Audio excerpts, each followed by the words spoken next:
कैलाश चंद मीना, मैं मंडावर तहसील के टहली गांव का रहने वाला हूँ। और जो घटना हुई है उसके बारे में मैं आपको बता रहा हूँ कि घटना ऐसे होती है कि जैसे ये मेरे रिलेटिव हैं, ये यहाँ रहने आए हुए थे। तो मेरे जैसे पापा के मामा जी के हैं, ऐसे नहीं है कि कोई अन्य पर्सन हो, विश्वास वाले थे। तो यहाँ पे रहते थे, उनको रूम भी वो यहाँ पे अलवर आए थे, तो उनको रूम भी मैंने दिलाया था। मैंने बोला कि दूसरी जगह ले लो, लेकिन उन्होंने बोला कि हम आपके पास रहेंगे, घर के आदमी हैं तो कोई दिक्कत नहीं है। तो मैंने उनको यहाँ रूम दिला दिया, आराम से रह रहे थे। साइड में मेरे मकान का काम चल रहा है, जो आपने देख ही लिया होगा। तो मेरे पास जितने पैसे आते हैं तो उनका मैं यहीं पर रखता हूँ। मैं यहाँ पर रेंट लेके साइड वाले, ये संतराम यादव जी का मकान है अंकल का, तो इसमें रहता हूँ मैं। तो यहाँ पे मेरे बैग है, उसमें पैसे रखे हुए थे, तो वो मेरे साथ भी रहते थे, कमरे में बैठे रहते थे। तो उनको पता होता, उनके सामने ही मैं मिस्त्री को निकाल के दे देता था, या कोई ट्रैक्टर बजरी रोड़ी वाले का आता था, कभी कोई आ जाता था ट्रैक्टर, तो मैं उनके सामने ही उसमें से निकाल के पैसे दे देता था। तो उनको पैसों का पता था। तब तक मुझे कोई ऐसा इश्यू नहीं था कि भाई मेरे साथ ऐसा कर सकते हैं, और जो भी खास रिश्तेदार। तो फिर उसके बाद में होता है कि ये मेरे से पैसे मांगते थे। तो शुरू में इनको मतलब खर्चे पानी के लिए जरूरत होती कि भाई अभी मैं कंपनी ज्वाइन नहीं की, ये बोला कि मैं कंपनी में जाऊंगा। तो कंपनी ज्वाइन नहीं किया तब तक मैं इसको मतलब थोड़ा बहुत दे देता था, 1,000-500 रुपए खर्चे के लिए। फिर इसने बोला कि यार मेरी जो मिसेज है, उसको मैं लॉर्ड्स कॉलेज से मतलब वो करवाऊंगा बीएड, तो मेरे को 50,000 रुपए दे। मैंने 50,000 के मना कर दिया भाई, मैं खुद, मेरे पापा मेरे 2 रुपए के ब्याज से रुपए लेके आ रहे हैं किसी से उधार लेके। मेरे पास में मेरे मकान का काम 6-7 महीने से चल रहा है। मेरे पास पैसा होता तब तक मैं कंप्लीट कर लेता, लेकिन जैसे उधार मिलते हैं उस तरीके से लाके लगा देते हैं, क्योंकि हम गांव से दुखी हैं बिल्कुल। वहां से गांव से दुखी होकर के आए हैं यहाँ पे। तो मैं यहाँ रहता था, तो जैसे उसको पैसे नहीं दिए मैंने बीएड के लिए, कि मेरे पास फीस के लिए पैसे नहीं है भाई, और 2-4-5 हजार की बात हो तो वो मैं कुछ करूँ, इतना पैसा नहीं है मेरे पास, तू अपने घर वालों से, तेरा भाई जॉब करता है उनसे ले ले। मतलब वो नहीं देते, वो उन्होंने मेरे से घर से निकाल दिया। मैं कोई बात नहीं है। फिर उसके बाद में मेरे और इसके बीच में कहासुनी हो गई, ये मेरे से ज्यादा जोर देने लग गया और उल्टा बोलने लग गया। तो हम मैं ऐसे ही मतलब कि मैं इसको मना ही कर रहा था, और हम दोनों में कहासुनी होने के बाद इसने मेरा मोबाइल तोड़ दिया। जो मोबाइल आपके सामने है, ये मोबाइल तोड़ दिया था। उसके बाद हम दोनों में आपस में लिपटा झपटी हो गई थी।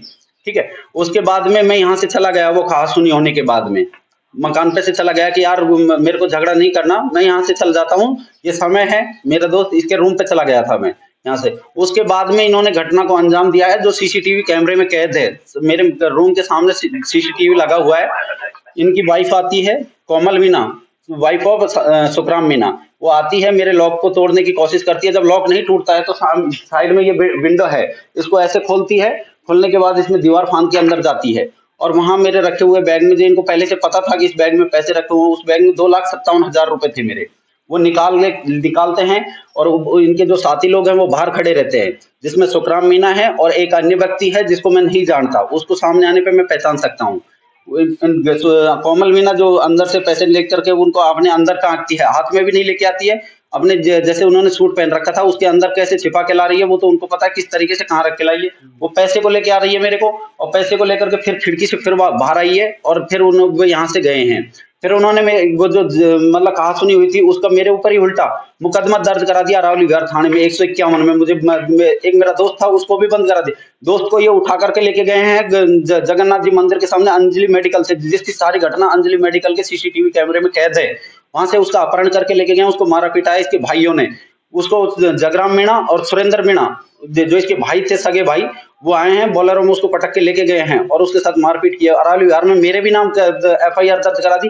पता नहीं उस दोस्त का क्या झगड़ा था, कैसे था, उसका भी ये पता नहीं, क्योंकि वो मेरे पास ही था उस टाइम, हुआ था तब। इस घटना को लेकर आपने थाने मामले दर्ज कर दिया? हाँ, फिर मेरे खिलाफ एफआईआर दर्ज हो गई। तो मेरे पापा आए, तब तक मुझे उस रात को कोई पता नहीं था कि मेरे पैसे भी चोरी हुए क्या, क्योंकि मैं उस दिन रूम पे नहीं था कि यार झगड़ा होगा क्या मतलब है। तो फिर इन्होंने मेरे खिलाफ एफआईआर दर्ज करा दी। उसके बाद में जब मैं मेरे पापा को बताया कि पापा ऐसी ऐसी बात हो गई, और उस लड़के को इन्होंने बंद करा दिया पीट कूट के, तो फिर उसके बाद में मैंने मेरे पापा को इनके घर भेजा। मेरे मम्मी पापा गए हैं समझाने के लिए कि कोई बात नहीं है, क्या बात है वो हमें बताओ।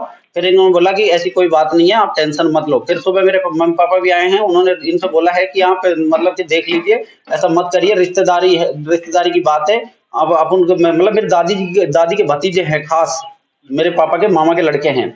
तो इन्होंने उनकी बात बिल्कुल ना मानी। तब तक मुझे ये नहीं पता था कि मेरे पैसे भी निकल चुके हैं। फिर मैं यहाँ आया, आने के बाद में जब मैंने देखा कि मेरे पैसे नहीं है यहाँ पर, तब मैंने घर वालों को बताया। घर वालों को बताने के बाद में जब इनसे बोला है, तो इसके भाई Jagram Meena son of Gangavishan and Surendra son of Gangavishan, उन्होंने मुझे धमकी दी कि तू ज्यादा और करेगा ना, अब तो अभी तो तेरे पैसे पैसे नहीं, अभी तुझे जान से मार देंगे, गोली मार देंगे तेरे। तो मैं डर गया था उस दिन। मैं फिर भी मेरे रूम पे फिर मैं दोबारा यहाँ से चला गया।